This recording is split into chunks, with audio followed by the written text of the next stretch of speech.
On va essayer, ouais, on va essayer à l'exil pour quand même au cas où il pourrait faire la guerre contre le on va pas prendre l'alliance avec les Caradel. Je voudrais vassaliser, vraiment vassaliser, une des raisons c'est que c'est un bon petit vassal. Et aussi il a une core là sur le Ming qu'on pourrait rendre pour gagner du karma quand on attaque le Ming.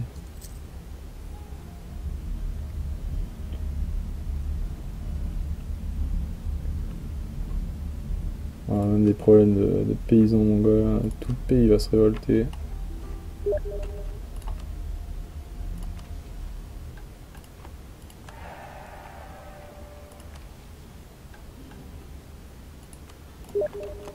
Éventuellement prendre la mission, je pense qu'elle s'enlèvera quand on va lui déclarer la guerre.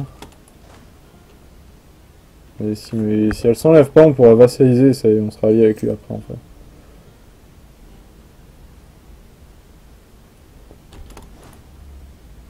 C'est quoi ça?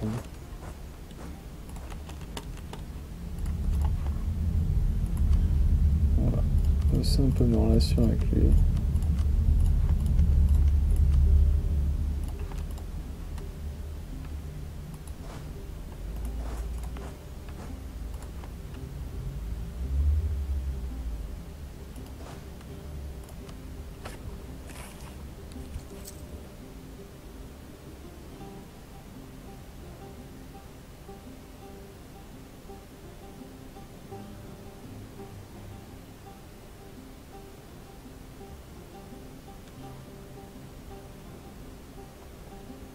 Ok.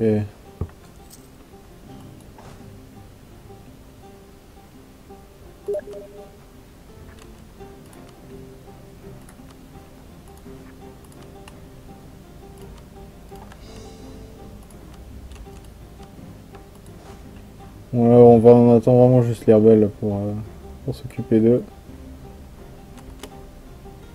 Voilà, le Ming enlève ses subsides et là on se retrouve. On peut pas, absolument pas payer nos troupes, hein, mais ça c'est. On le sait ça, hein, qu'on peut pas, qu'on peut pas payer nos troupes. Et on les garde à 100% parce qu'on va faire la guerre, on va aussi. Et il nous faut notre morale contre les rebelles. C'est déjà un peu mieux, on a 3000 infanterie pour nos cavaliers. Un quatrième serait pas mal aussi pour prendre vraiment les dégâts à la place des cavaliers. On reste quand même dans cette optique d'avoir surtout de la cavalerie pour faire très très mal aux troupes ennemies.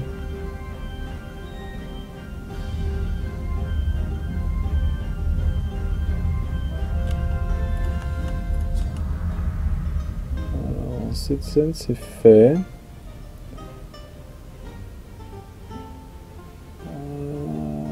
On va mettre...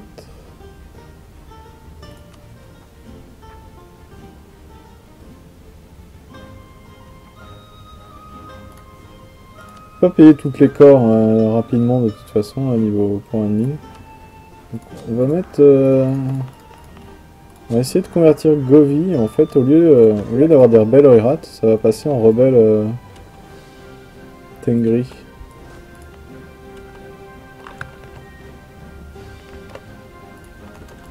Alors, normalement, si je me souviens bien, au lieu d'être des séparatistes Oirat, ça va passer rebelle Tengri vu qu'on est en train d'essayer de convertir la province. Pas complètement sûr de mon coup, mais je sais que... D'accord. Il y a les paysans qui sont sortis d'abord.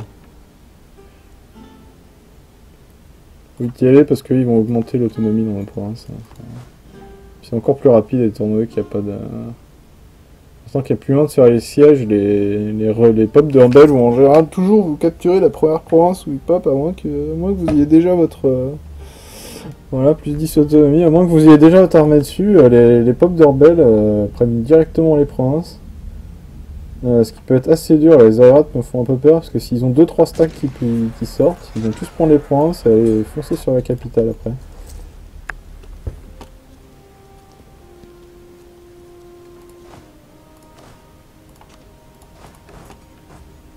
Donc on va vite retourner choper les rebelles.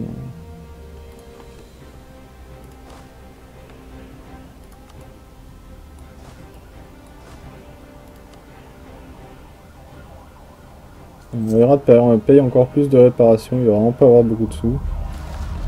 Oh là là. Ouais, voilà. C'est ce que je disais, voilà, ils vont tous prendre les provinces, alors si on ne bat pas vite certains des stacks, là, ça va devenir très très difficile, parce qu'ils risquent de tous stacker dans notre capitale. J'ai vraiment pas envie de les affronter à...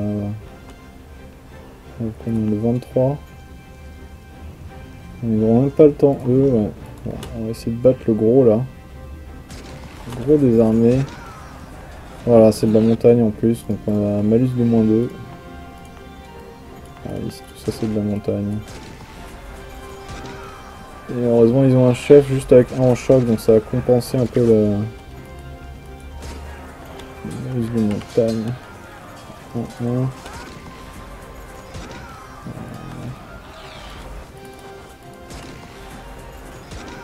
Allez.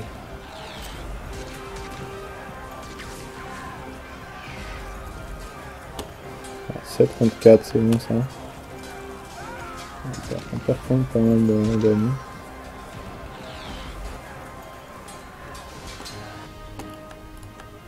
C'est quand même un stack de battus. Ça coûte en manpower. Hein. On a perdu 2000. On sait que les rebelles sont un vrai problème. Bon, après on est quand même tranquille pour 20 ans après grâce à ça. C'est limite je me demande si j'ai bien fait d'augmenter l'autonomie parce que juste le 20 était quasiment... Ouais, le 20 était quasiment... Attends. À la limite on préférait qu'ils viennent nous affronter dans les montagnes plutôt qu'on doive encore aller les chercher. Ça dépend de où est-ce qu'ils vont. Ceux-là sont sur l'île désert, donc on pourrait aller les taper assez rapidement. C'est parfait ça.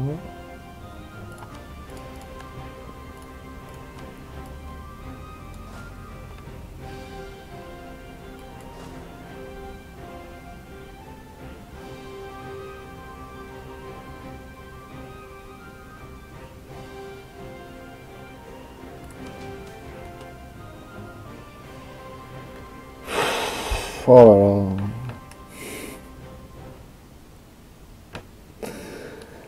Oh. Instabilité ou 15 autonomies partout. C'est partout ça, hein. C'est dans toutes les provinces. On va prendre l'autonomie, hein, parce que la stab, on n'a vraiment pas assez de points. On n'a vraiment pas assez de points administratifs pour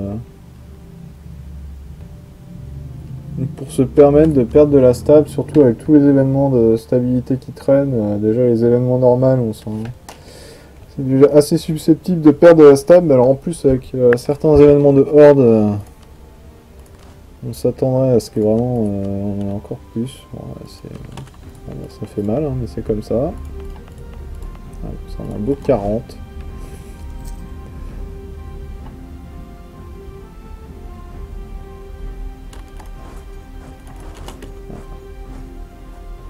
Ah.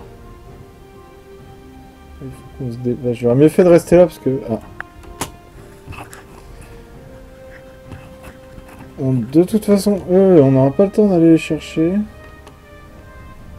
Donc autant attendre que eux. Je pense qu'on n'aura pas le temps de traverser les deux provinces pour empêcher... Bon, on va moins perdre une autre province qui va avoir les plus 5 de nationalisme, d'années de nationalisme en plus. Que font ces rebelles, quand ces rebelles pop, on peut le voir. Voilà, ici, voilà, quand ils prennent le siège, c'est 10 ans même de séparatisme en plus. Bah, heureusement qu'on a le moins 5 des hordes. Hein.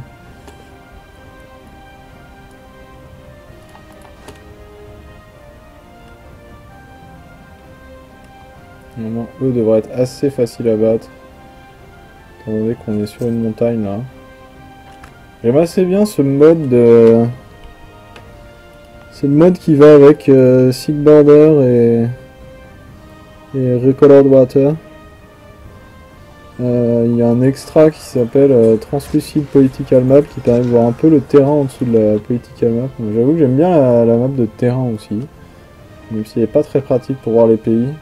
Mais quand même mieux, surtout quand il y a de l'hiver comme ça, c'est assez pratique de voir. Donc bon, là il y a ce petit mode permet un peu de couper la poire en deux et de voir plus ou moins l'hiver sous la map politique. Donc j'aime bien. Et puis aussi de voir un peu quand même les montagnes, un minimum le relief.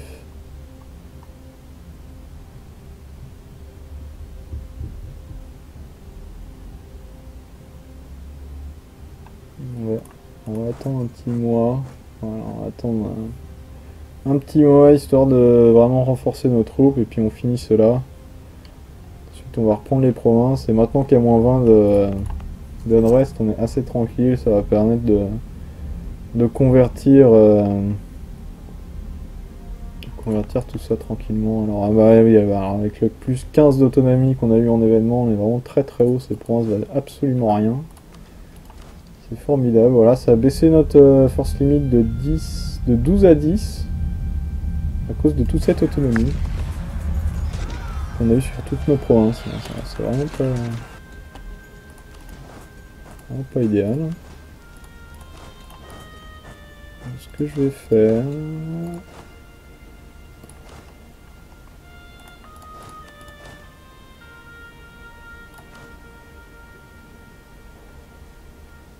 Alors, 0,80 chaque mois, on peut pas se permettre ce malus.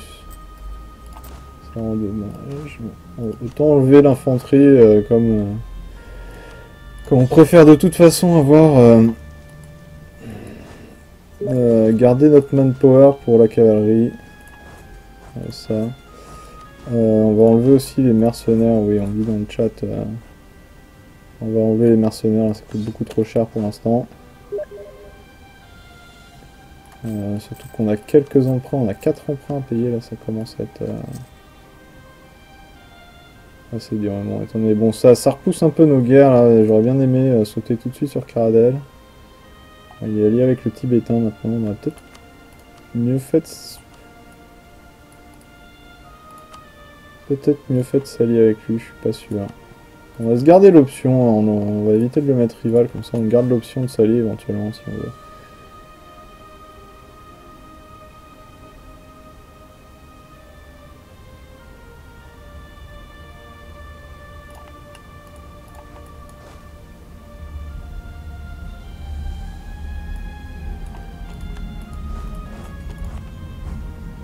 Voilà, comme ça on est très tranquille.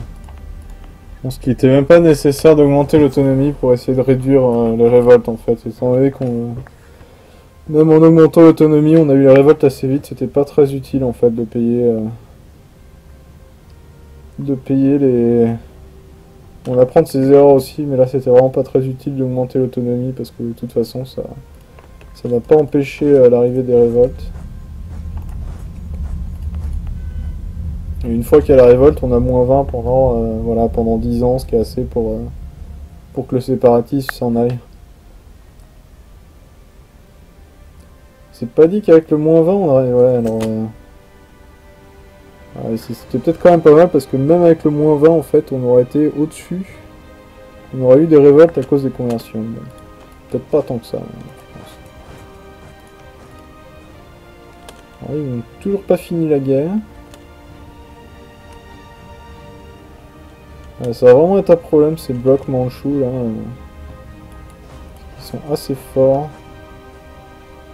Mais bon, étant donné qu'ils vont finir Yeren et Buryatia, on va bien pouvoir tourner l'un contre l'autre. On est déjà allé au Exi qui nous aidera probablement contre le Korshin. Il va probablement aussi s'il nous appelle contre le Jiangsu, c'est une guerre contre le Korshin aussi en fait, parce que ces deux-là sont alliés.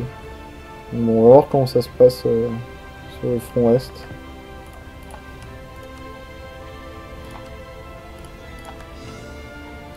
On continue de faire cette province.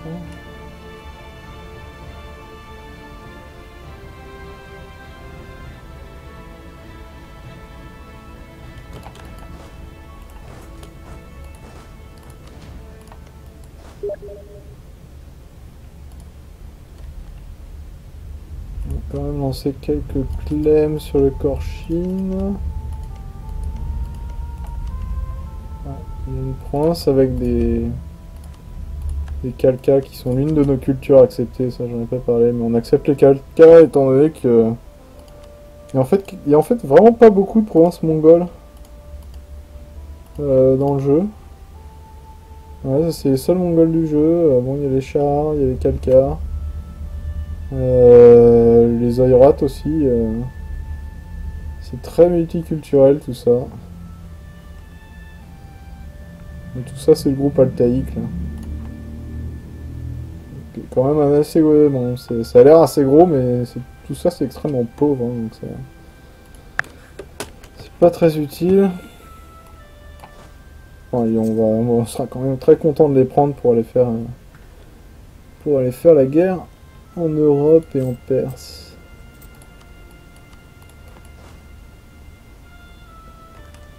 Maintenant qu'on a battu les rebelles, on baisse ça à moins 50. Histoire d'avoir une chance de rembourser nos emprunts.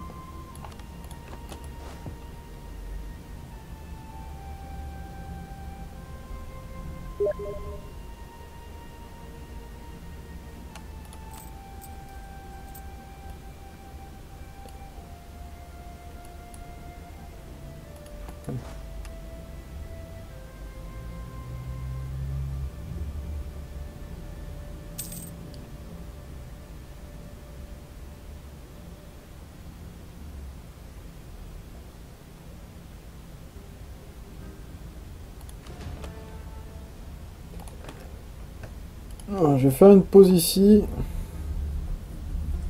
pense que c'est pas mal pour une première session. Donc on a réussi à faire notre guerre d'indépendance. On l'a gagné, bon on s'est fait aider par l'Ouzbek. Je vous laisserai, si vous essayez vous-même, vous aurez peut-être pas autant de chance. Enfin, bon, c'est pas difficile d'avoir l'Ouzbek.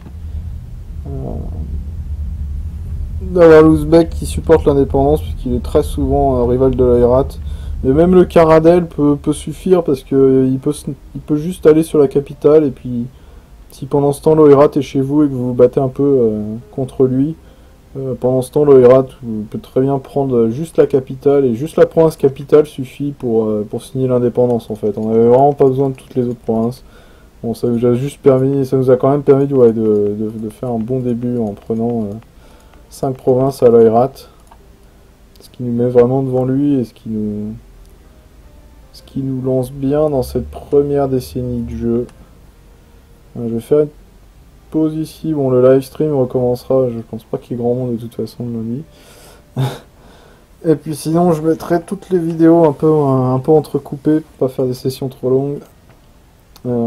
Disponibles. Je les mettrai sur Twitch et puis aussi sur une chaîne YouTube. À bientôt.